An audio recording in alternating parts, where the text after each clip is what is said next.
Се запали приемното одделение во затворот Идризово. Пожарот кој попладнево избувнал во објектот ја зафатил кровната конструкција, потврди директорот на управата за извршување санкции Јовица Стојановиќ. Во пожарот, како што за Алфа потврди од противпожарната бригада, немало повредени затвореници. Наша екипа веднаш отиде на лице место, но кога пристигнавме, пожарот речиси беше смирен. Оддалеку се гледаше само чад кој излегуваше од меѓу зградите на затворот.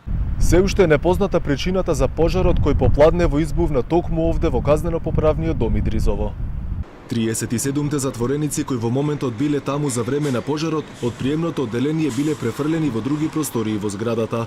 Бригадата за противпожарна единица на град Скопје интервенирала со неколку возила. Дел од нив дојдоа кога нашата екипа беше таму.